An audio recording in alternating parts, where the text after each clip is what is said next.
The Society for Vascular Surgery has initiated an audiovisual interview series with the leaders and contributors of vascular surgery. This is part of an effort by vascular surgery to develop archives to preserve the history of SVS, as well as vascular surgery as a specialty. A committee was named by SVS with Jimmy Yao as chairman. Other members are Norm Rich and me, Roger Gregory, as well as Cal Ernst as a consultant. As the workload increased, other members were added. Bill Baker, Mark Eskandari, Walt McCarthy, Bill Pierce, Melina Kibbe, Ken Cherry, and Peter Lawrence. Since September 2011, we have conducted 78 interviews.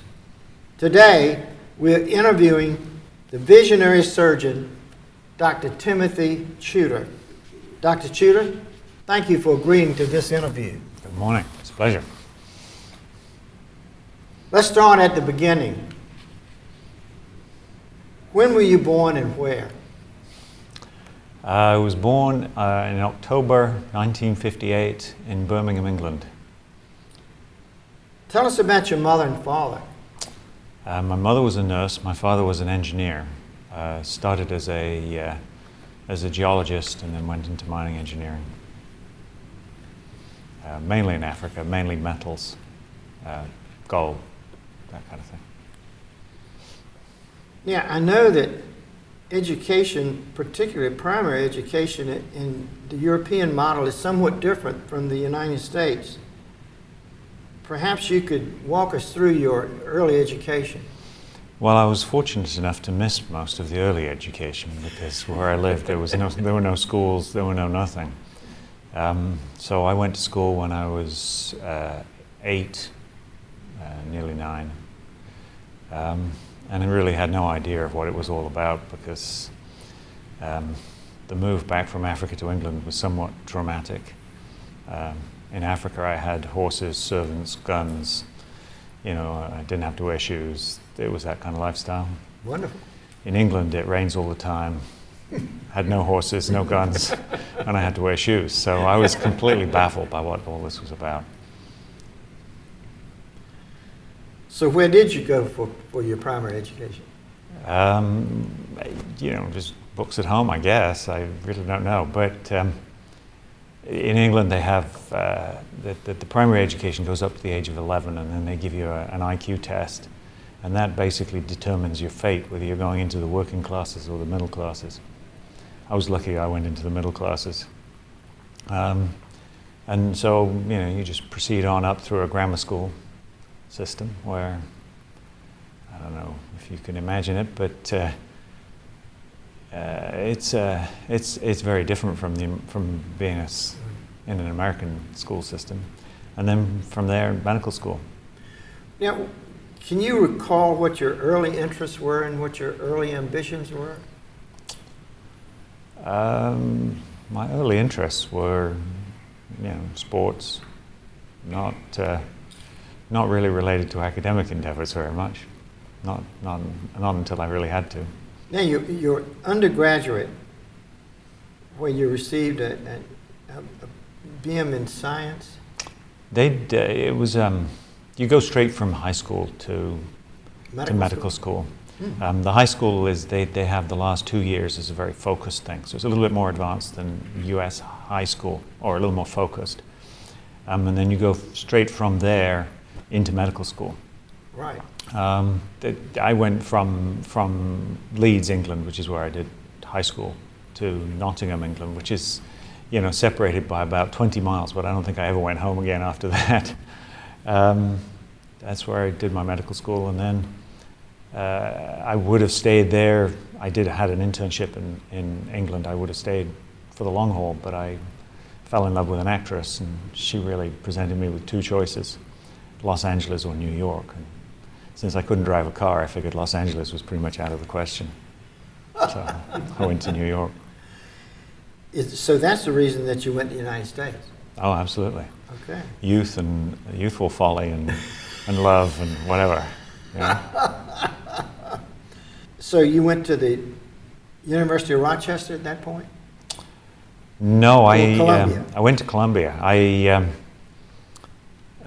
didn't know what colleges were what in America, and one of my wife's friends was teaching at Columbia, so I thought, well, it sounds like a decent university, I'll go there. So I got myself a job teaching anatomy, and as luck would have it, that was their first year in the match for surgery residency, and they messed it up, so they were short a few residents. And one of the part-time anatomy teachers was a surgeon, so he knew that I was headed in that direction, and they offered me an internship, so I signed up there. The tides of fate just sort of left me on that particular beach. Now, you finished there, your surgery training in 1990. Yeah, then Rochester. Then you went to Rochester, at first as a fellow in critical care, then as a fellow in vascular surgery. Now, how did that happen?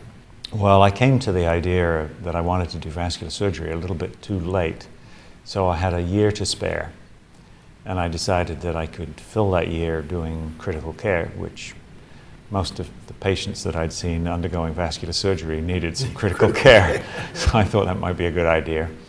But really,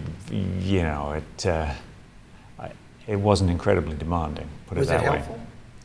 Yeah, it was sort of helpful, but I insisted that I didn't take a salary, and I insisted that they not make my on-call demands too onerous, because I needed to support a family by moonlighting. So I think I broke all world records for earning money outside the program. That sustained my family while I was a fellow. So. Now, then, according to your CV, you were back in Nottingham. You know, that it's a little misleading. What happened is I got involved in research, endovascular things, and once I'd written a few papers, I decided that I had enough material to write an MD thesis. In Nottingham, an MD is a research degree. So I had to submit to Nottingham, the subject, and submit my research and write a thesis, and then do a thesis defense. And it was the strangest thesis defense you ever heard of, because they had a guy named Brian Hopkinson was the professor there. Right. And very famous man.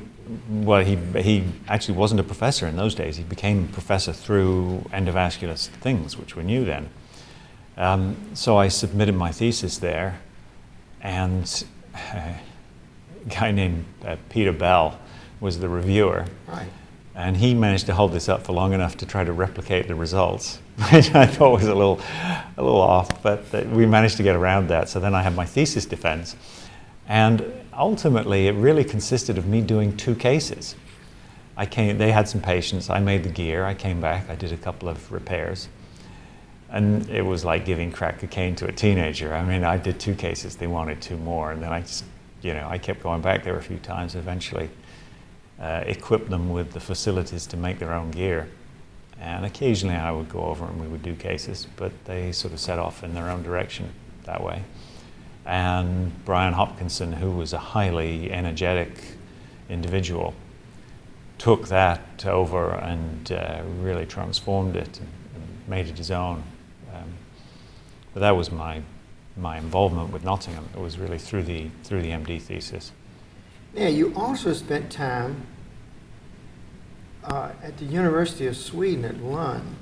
Now, what was that about? Was that primarily to learn or to enhance your endo skills? Or? Well, I did learn, because the people I was working with were very skillful.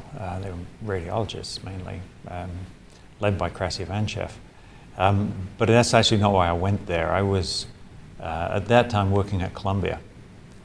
And I was going to Europe a couple of times a month to do cases. I would start in Dusseldorf, Aachen, and then I would proceed I'd go up to Malmo, Sweden, I'd do a couple of cases there, and then I'd go to England, I'd do a couple of cases there, I'd do a couple in Chichester and a couple in Nottingham. So I'd do these little trips, and it got to be I was doing this twice a month.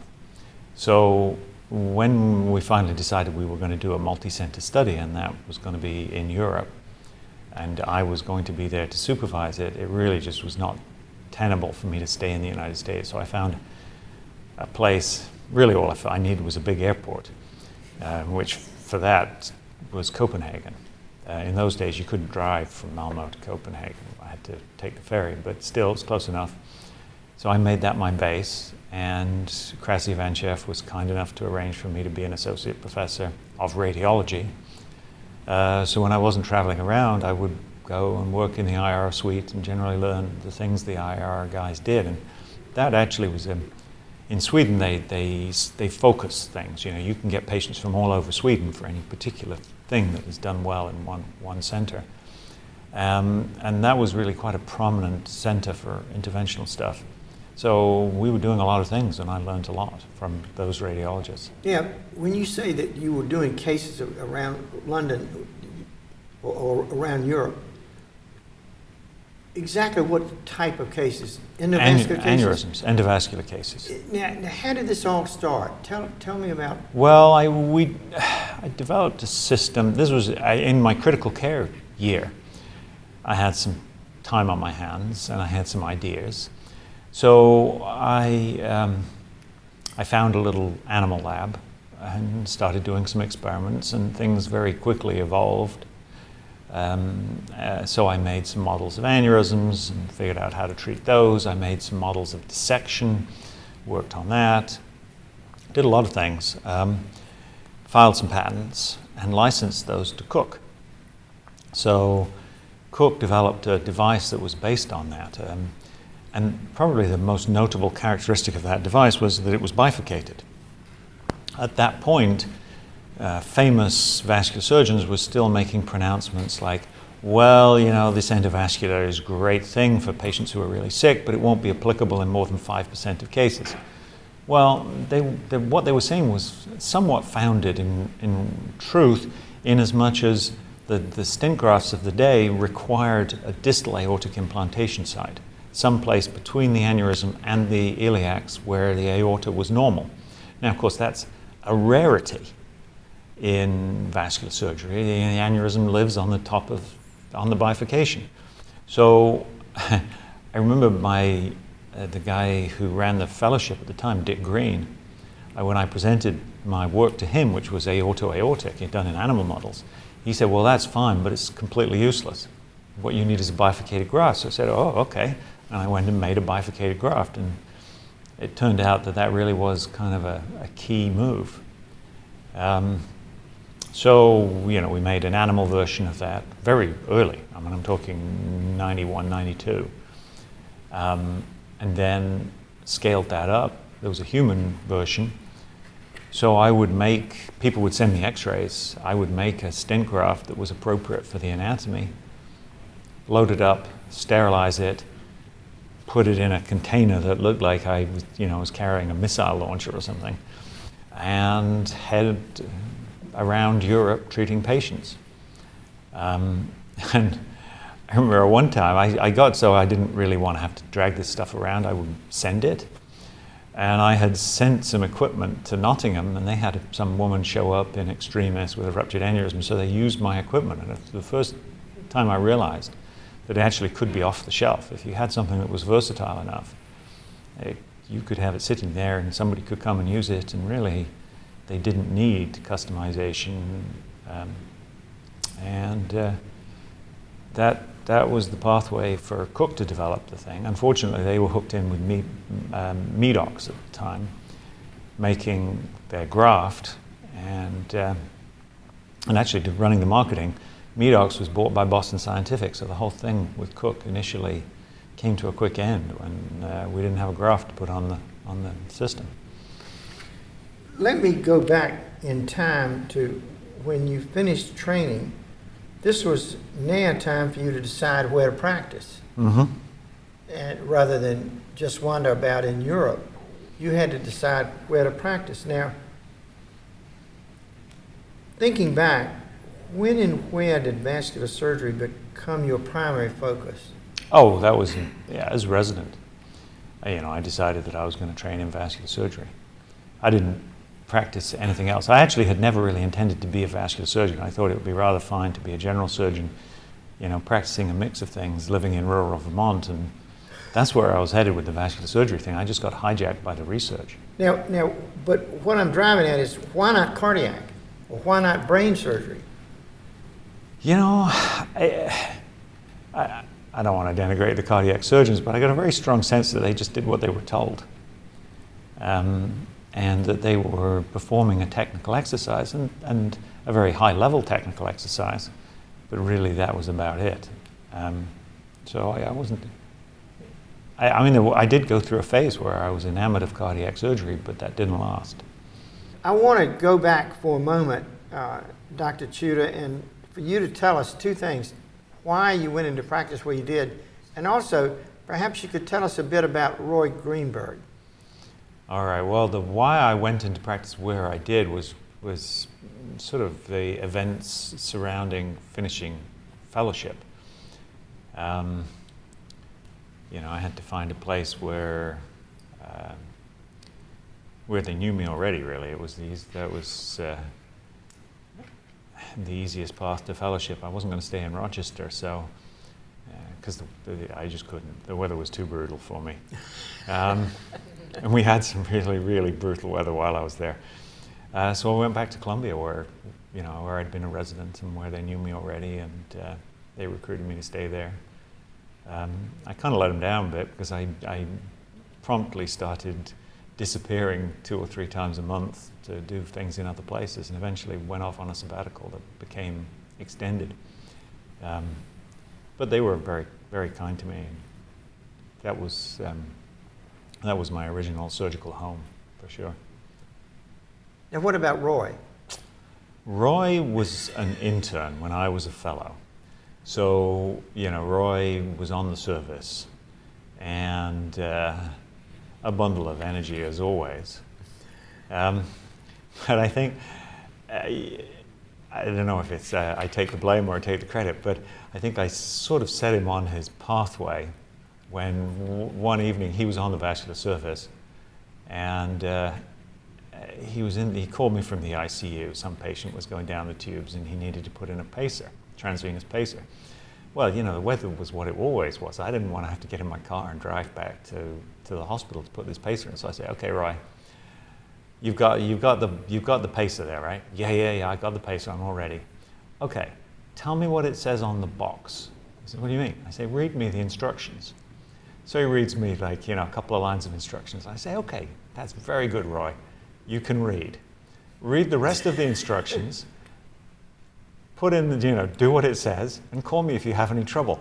And that was it, right? And that was that was a license to do whatever as far as Roy was concerned. After that, he was a complete animal. And next time, things in Rochester evolved in sort of an endovascular direction, because a lot of people could see what was going on. And Roy, being the bright lad that he was, picked this, he sniffed the wind and really knew what direction it was going. He decided he would train in endovascular. So he did some training with the radiologists in Rochester, but really that training didn't include any of the stuff that he really wanted to learn, which was how to treat aneurysms. So then I set him up to go do a mini fellowship with a friend of mine, where I'd been in Rochester, which he did. And there he developed expertise in many directions. One of the things was the use of the Zenith stent graft, which was the Cook platform, originally designed by some guys in Australia who had it was the usual rapid evolution. They would make something together with the Cook engineers, they would use it, it would either succeed or fail, but usually they would modify it. They would find something that needed to be modified. So that system evolved very quickly into something that was very useful, in contrast to some of the other devices of the time, which were, in terms of engineering, just exquisite, but in terms of practical use, completely outside what the anatomy would allow.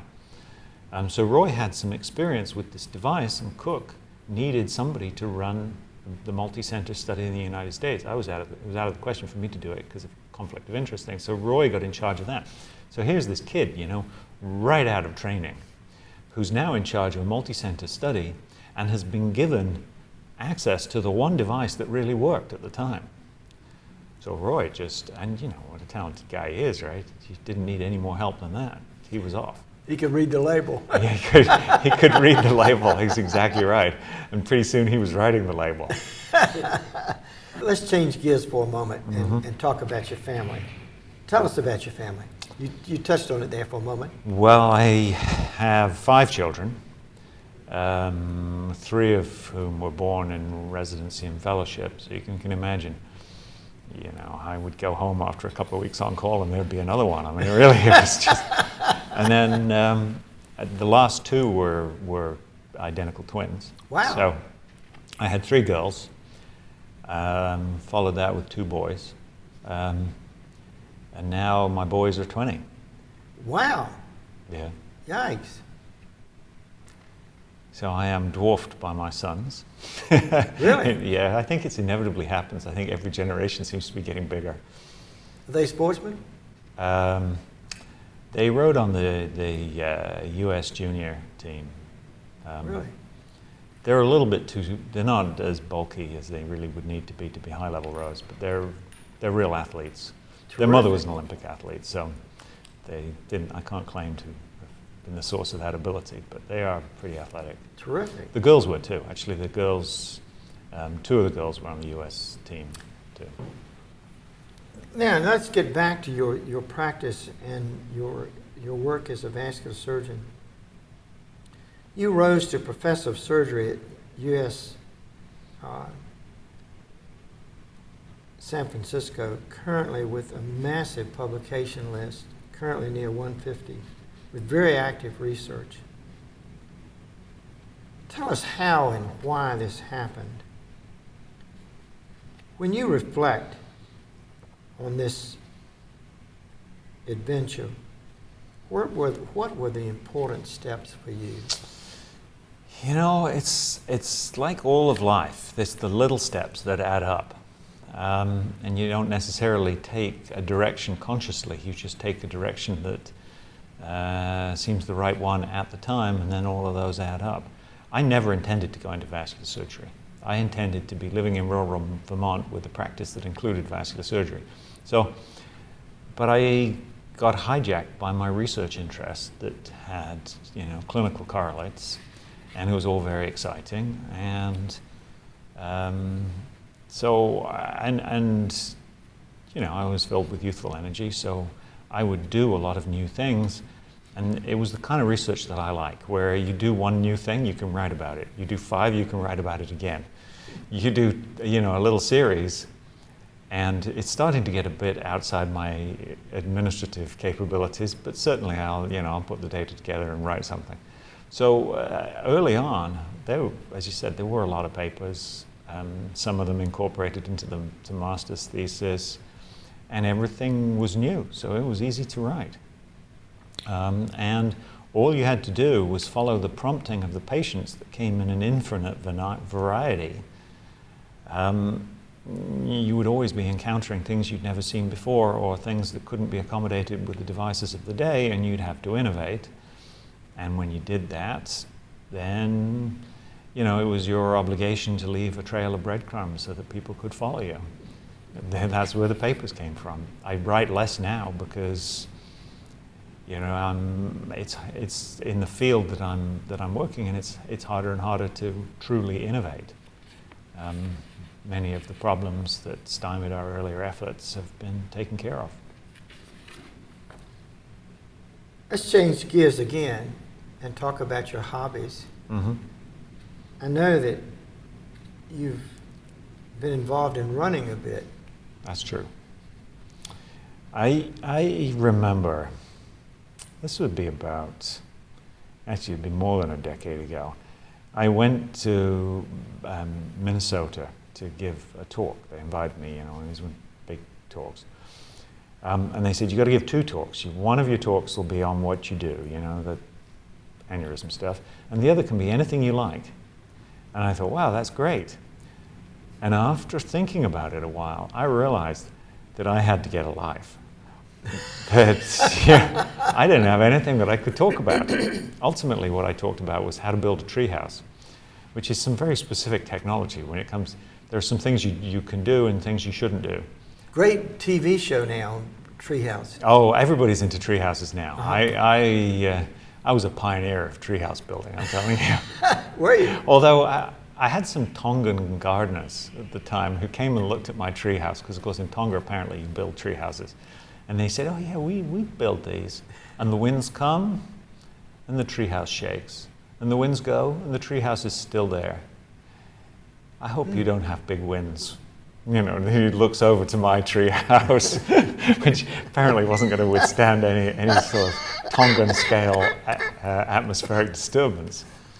So you gave the talk on tree houses? Or so I gave a talk on tree houses. But prior to that, I started my talk with various photographs. Like, I had a windsurfer, and growing up through the daggerboard thing was grass, and various other, you know, abandoned hobbies, just abandoned for lack of time and energy. And really, when you have 5 kids, you need to focus many of your free hours, if there are any, on the kids. You don't really have time for just about anything else.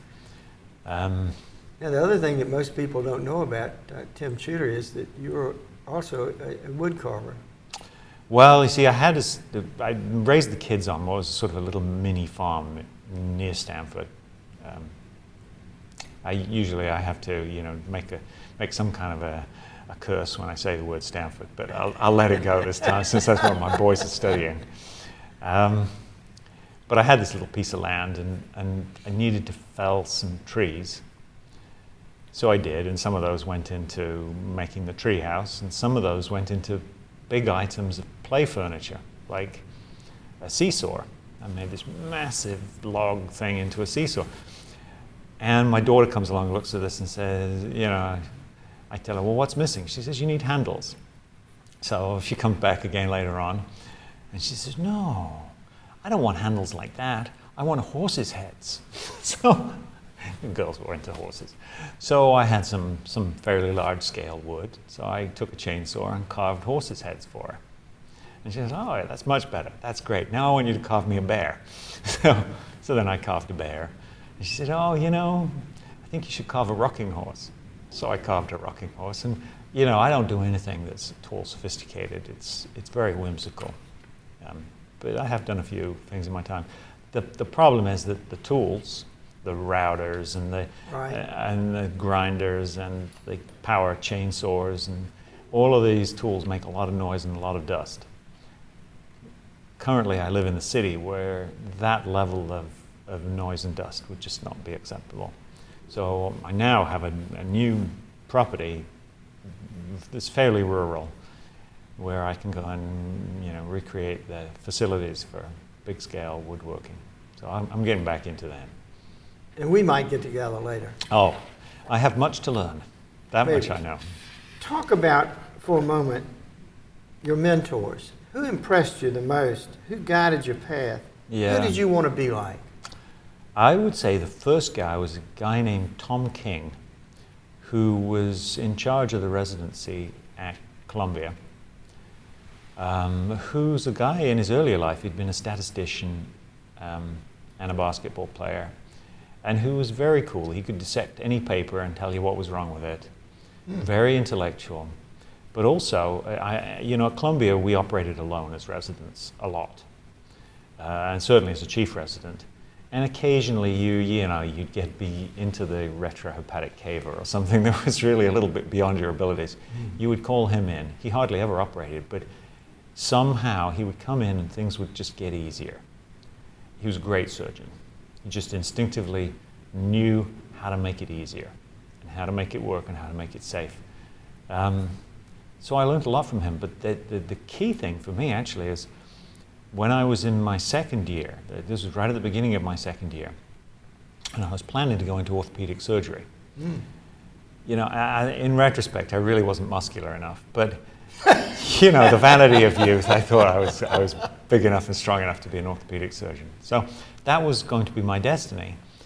And then I'm in the ICU one night and I get a call. My wife was on tour. I get a call that she'd collapsed on stage. So I get some more information and I get on a plane. I fly down to Asheville, North Carolina, where she was in a show. And she'd had an intracranial hemorrhage. Oh, no. So she died. While she was in the process of dying, I get a call from the orthopedic surgeon saying, hey, we've got some guy dropped out of our residency. Do you want to be a third year? And I said, well, I don't know what I want to be right now. I'm really not, that's not the issue. Ooh. So, she died. I went back to England. I resurfaced, this is many, many years ago. I resurfaced a month later. And by which time the orthopedic surgeons weren't interested anymore. Tom King said, that's all right, we'll give you a spot, we'll find a way. So Tom King was very kind to me, and I admired not only his kindness, but also his intellect. So he was a big influence. And funnily enough, I would say another big influence was Dick Green, much as he tortured me at the time.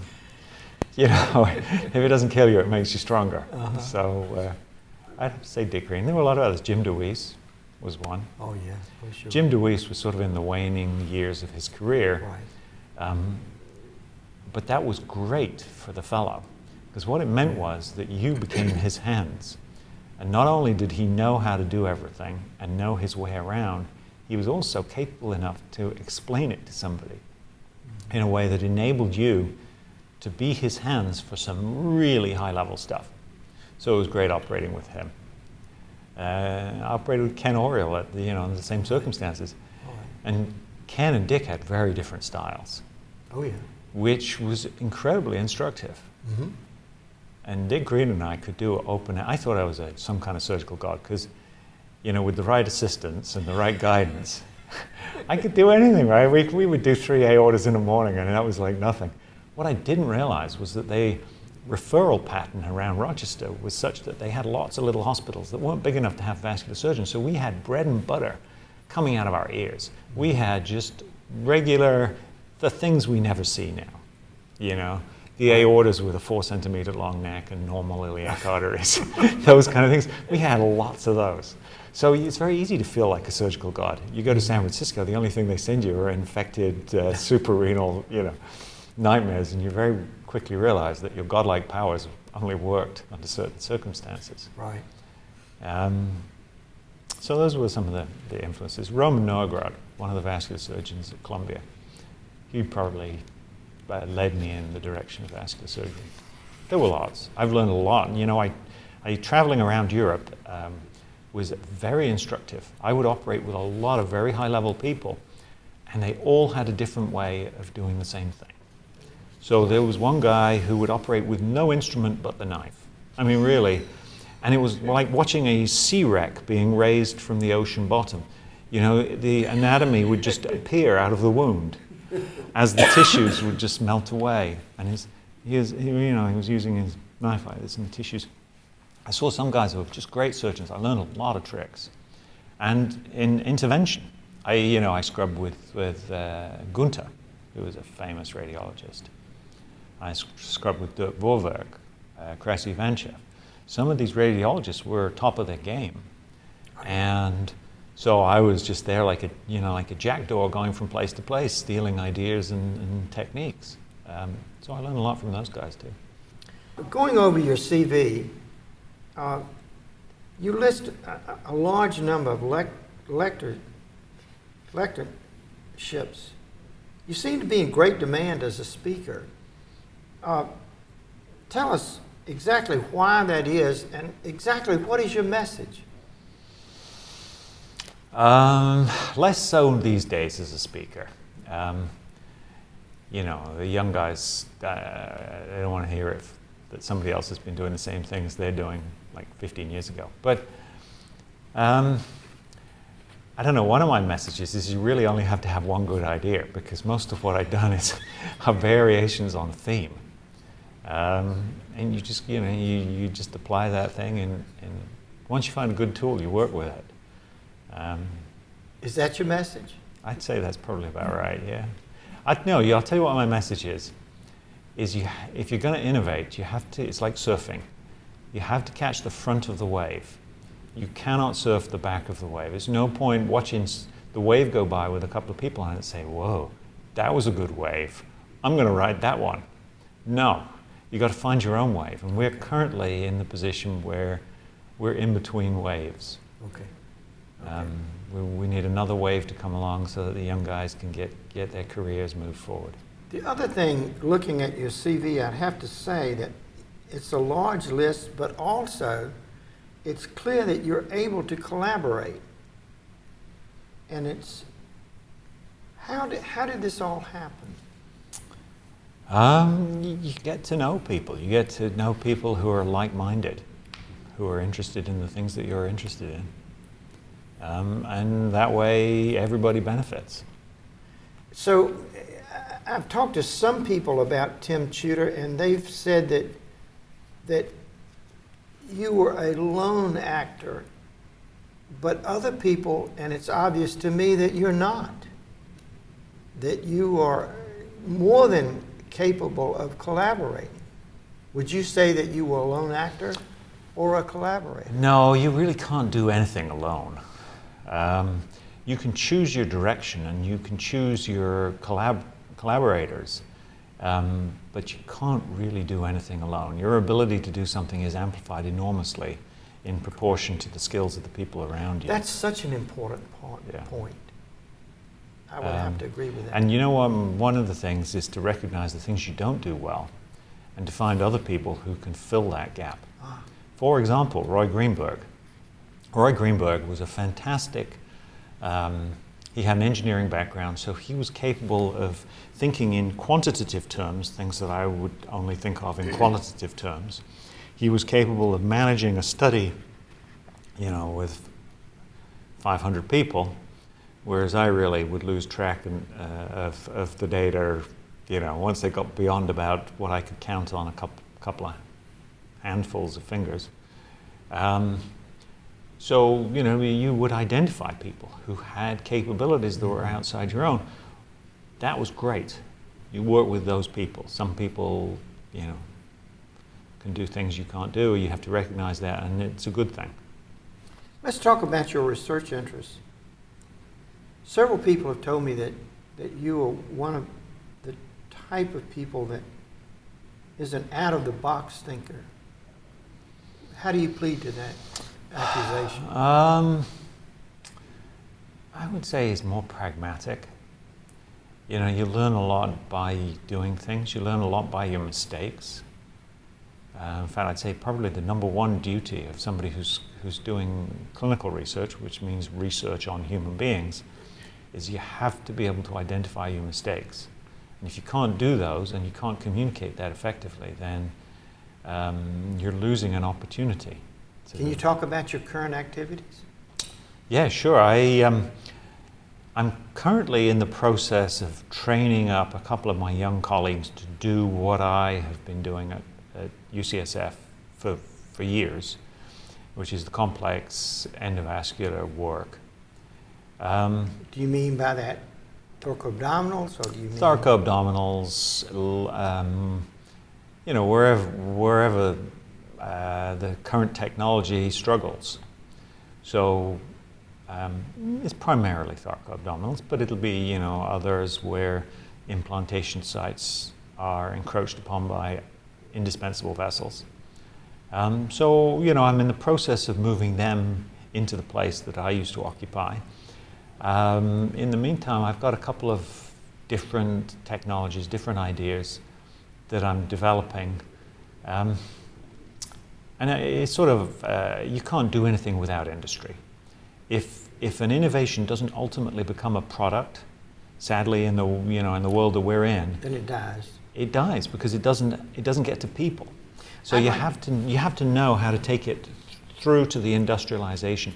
But I want to adopt an approach that's different from the usual industrial approach, where they'll develop something, they'll spend a mass amount of money on engineering, and then on testing, and then on marketing, and it has to succeed, basically because of the money that's been put in. Right. And that means people are not willing to recognize when things are not right. They're not willing to change it because it's expensive. So they're kind of in a corner.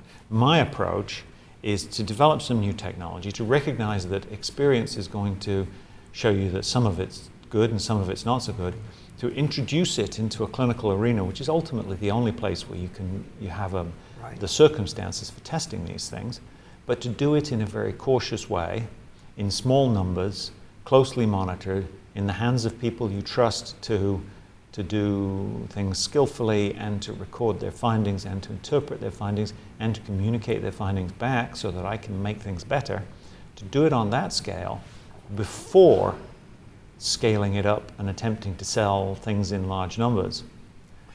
So I'm trying to develop a new model for sort of the industrialization of some of this stuff. I'd like to come back to that shortly, about the relationship between the vascular surgeon and industry. Yeah.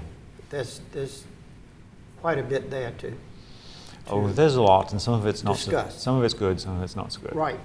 Now, at some point, did you get involved with looking at aortic valves? Yeah, I did. Tell us about that, if you would. Well, you know what? I had a young guy at Columbia. He was a third-year resident at the time, named Mark Bessler. Subsequently went on faculty, very bright guy. And he came to me with this idea. He said, hey, how about we make an aortic valve? And I said, you're on drugs, man. That thing is so complicated. And the forces, at the time there were a lot of stent grafts that were migrating and things like that because of the forces that were on them. They were huge. I said, the forces on a valve are way bigger than the forces on a stent graft. That thing during diastole, has to take the whole of the diastolic pressure. Right. And I calculated up the forces for him. And he said, it just means we need to fix it in position properly.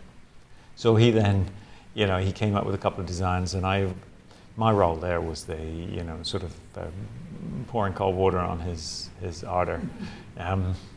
But together we worked up something, and actually, he had some very good ideas.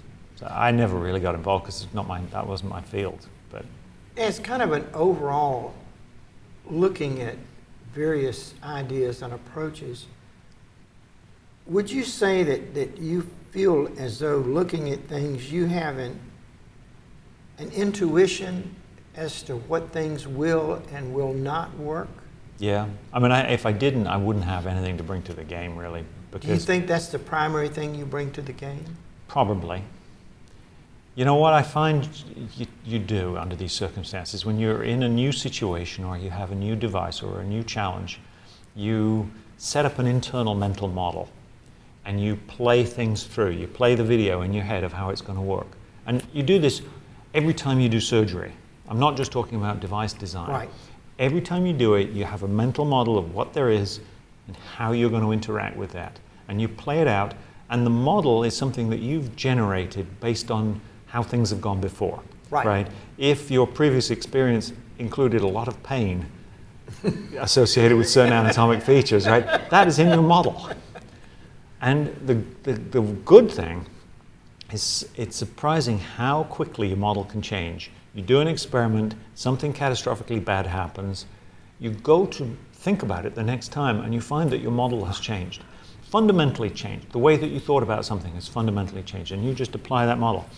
Interestingly, my sons, who are at Stanford, who are studying engineering, I watched them develop from that kind of intuitive understanding of things to a quantitative one, where I would describe something to them, and they would say, okay, what are the challenges? What are the metrics of success? How can we reproduce this? How can we measure this? How can we analyze it statistically? How can we model the engineering structures?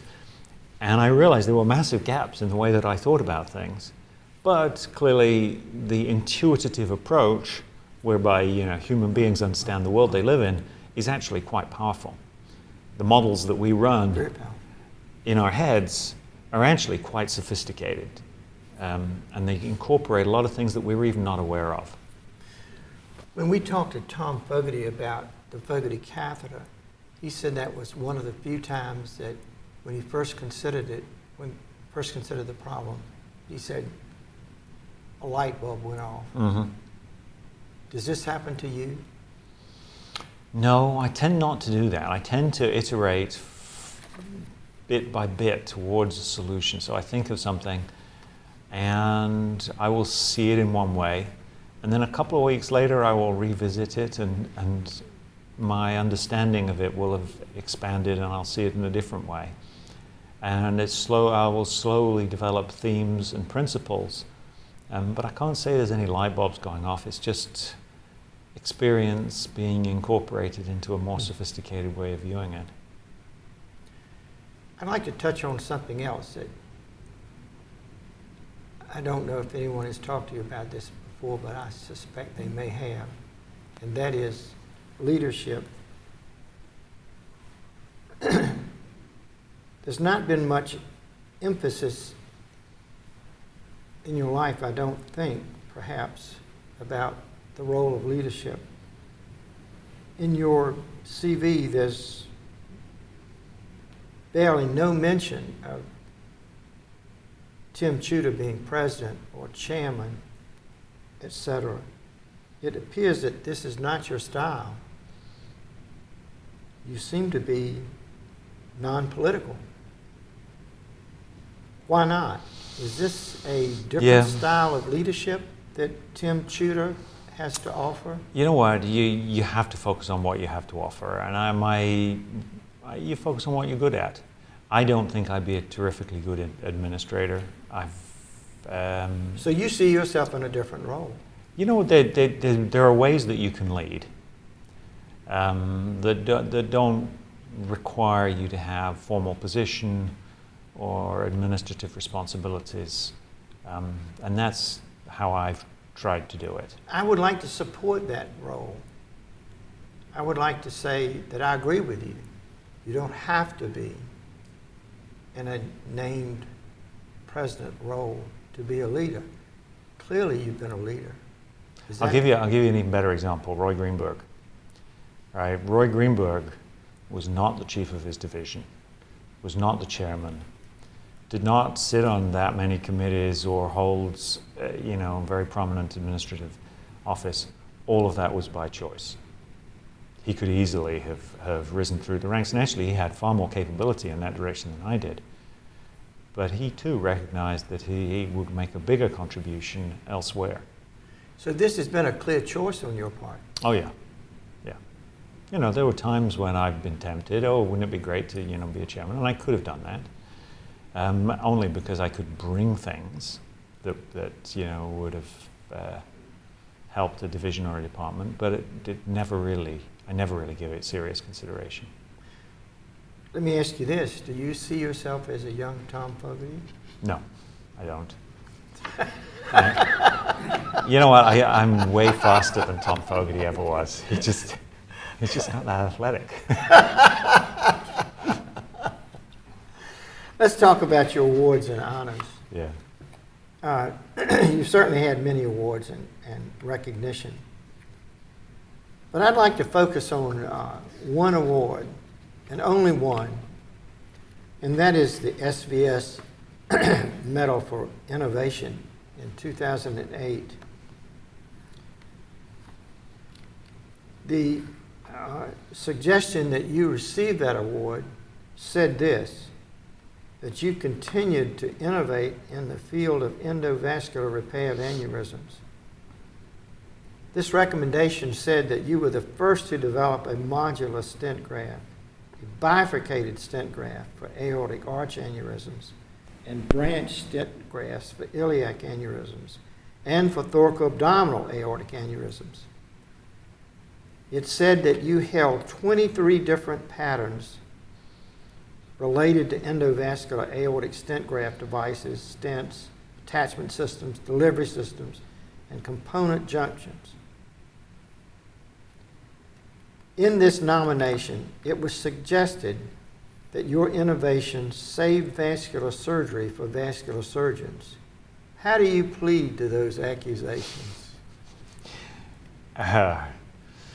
There was a time when vascular surgery was at risk, when the whole field could have gone down the tubes and we would have been in a worse state than the cardiac surgeons. And that time was the early 90s.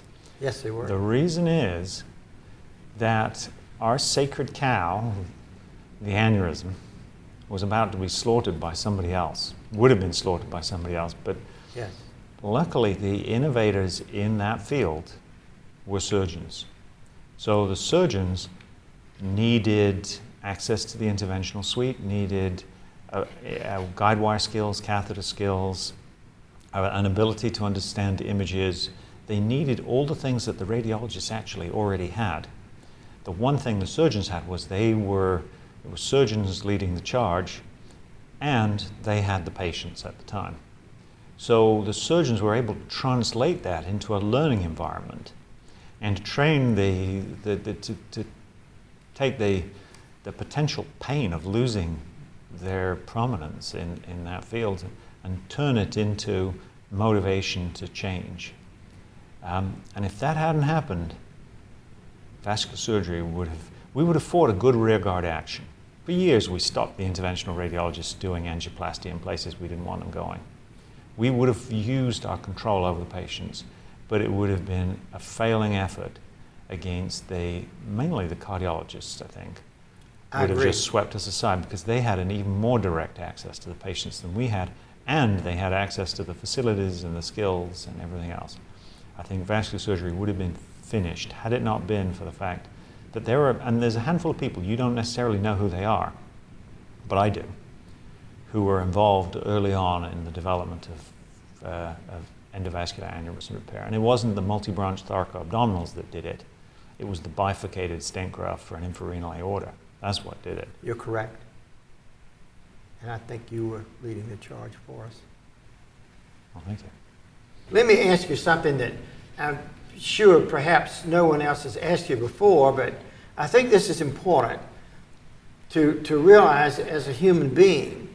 And I think we see some of our leaders perhaps and don't think that this has ever happened to them. And that is disappointments and discouragements. All of us as human beings have had disappointments and discouragements, if you will. Have you had disappointments, and how have you dealt with disappointments? You know, I think vascular surgeons, if we did not have an abnormal degree of optimism, we wouldn't be able to get out of bed in the morning.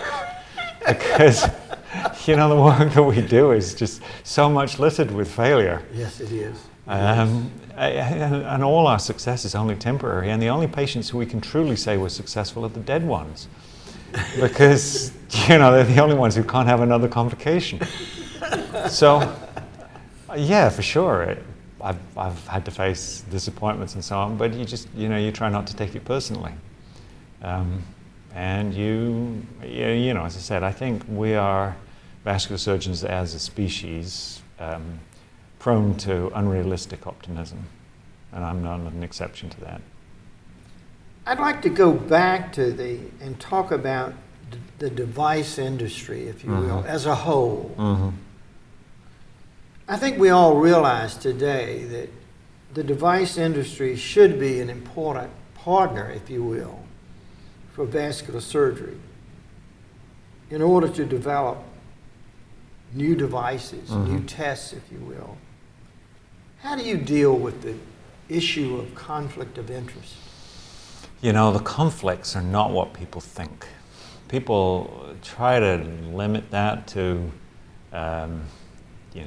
getting taken out to dinner by the drug rep or whatever. Right. But there are massive conflicts that have nothing to do with that. I'd say probably the strongest is the urge to get published, to be invited to give presentations, right, to have the means of advancing your career. And a lot of that these days is controlled by industry. Correct. They fund the meetings, they set the agenda, they select the presenters. The presenters are very unlikely to bite the hand that feeds them. And consequently, the information flow is diverted a little bit. That said, you know, you can't work without industry. And ultimately, what they're trying to do is to sell devices. Right. And they're only going to do that if the devices actually function as intended. Now, they don't. There's a little bit of a fudge factor there, but ultimately the devices have to work, and we have to be the ones who hold the companies accountable. They have to do the studies properly. The data has to be analyzed. We have that power. We are the ones who actually control access to the market. So it's not, the power doesn't all reside in their hands. But if we're only function in that regard as individuals, we'll get picked off one by one. There have to be formal structures in place to allow vascular surgeons to gain the expertise and the control to influence the way that these things are processed and produced by industry. If we can sustain that control, then for sure everything can potentially work out the way we want it to. But I have seen a lot of trends that are troubling. And that some of which just represent the modern world, and that's how it is. Some of which I think we can change. We must be careful. These are perilous times. I think actually less perilous. It was worse 5 years ago. People have actually seized on this as a threat, but they shouldn't just focus on money. That's not the only perverting influence there. Right. I'd like to ask about your thoughts on international exchange. Do you think that the merger of ISCVS and SVS harmed international exchange, or do you think that was unchanged by that merger? Or no, I come to these meetings and I see more and more Europeans and South Americans. So it was not harmed. It hasn't harmed that at all. Good. And you'll see them more. There used to be an Americo-centric view of things, like, you know what, we're the best. Right. And so we really only want to hear what others like us have to say. That has been broken down by the fact that we don't have access to the modern devices. Right. Right? So we may have some great racing car drivers, but they're all, in Priuses, while these guys are in Ferraris. Right. Which goes back to Tim Chuter's choice of coming to the United States, yet going back always to Europe for placement of these newer, if you will, racing cars. The key thing was having people in those countries who would learn very quickly how to do things better than I could, partly because they had access to the necessary gear. Yeah, let me ask you a everyday question, if you will. U.S. healthcare has become a political football and has been described by many as a hopeless mess. Do you think that's the case, or do you think there's any hope for Well, here is where the optimism comes into play. I wouldn't describe it as hopeless, but it's certainly a mess. You think there's any way out for us? You know what? My view of this is probably not a popular one, but I think the only way out is single payer health care, because it takes away a lot of. We see a lot of things are done it's in the universities we have a little bit more control because we're a little bit separated from where the money comes from. But you look out in private practice, and I see things being done by guys who've their view of the appropriate indications has gradually morphed over the years. And that's unfortunate. And there are pressures put on us by the hospital to behave in ways that are not good. A lot of that pressure would go away if we were simply paid a salary for taking care of a particular population of patients and showing up and doing our job. And the concept that surgeons are going to immediately become lazy when you do that to them is completely false. Surgeons are what they are. They're largely self-selected, largely brainwashed by the training that they have, or at least I hope they are. I think probably the most important thing that training does for you is give you a value system. Yeah. You're right. And when you've got those people, they will work hard because they're hard workers. You choose the right people, they will perform for you. So I don't think holding the financial carrot out all the time is truly necessary. And I think if you just had people pay for doing their work. And I hear this all the time. My daughter's a medical student at Cambridge in England. So, is she? yeah, and she's never coming back because she doesn't want to work in the US healthcare system. That and her boyfriend. Well, Tim, welcome to the interview. Thank you. I just have few questions. You worked in Colombia before. Yeah. You know Keith Rimsma? Oh yeah, yeah. What a great guy. Could you say something about him? You know, Keith Reamster was a bit remote from the sphere that I occupied, you know? I mean, the chief residents were remote from the sphere that the interns occupied. I'll give you one little anecdote about Keith Reamster. We pulled a practical joke on a couple of the residents pulled a practical joke on the other resident, and he replied in kind. And so we took his response to the chairman, not to complain, but to ask his collusion in an escalation of the practical joke, which he did. And he called this guy in like he was going to get fired. And we're all in the back of the room like crying. And he put this guy through it. It was just a little example. The guy was full of fun, very smart. I can't comment on his leadership except to say that the place thrived, when he was the leader. But he was moving in a world that I really wouldn't understand. From what I heard, that he called Jim DeVries and told him, "You are the genius, the best that he ever had." Well, that's very nice of him. You know, I can think that's of why you will end up in Rochester. I can think of only one basis for that, and that was actually it was why I was recruited. It was sort of as a ringer to keep their board scores high. Like they got very high board scores. So it could probably be the only basis for him to say that. And tell us a little bit more about Jim DeVries. We never get chance to interview him. Yeah, you know. And I'm working on a yeah. tape on him, so. See, I don't know anything about him outside the hospital, really. I mean, he was a total gentleman, and he was just a phenomenal surgeon. And I can tell that he had been, even more so.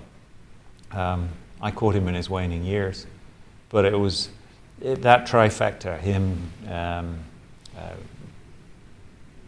Dick Green, and Ken Oriel. Very different guys. I learned something from each one of them. I'd see little things about Jim DeVries, like his addiction to golf, things like that. But I really, I couldn't say too much. Although one time he did tell me something that I thought was kind of interesting. He told me that your salary is like your report card in life. So.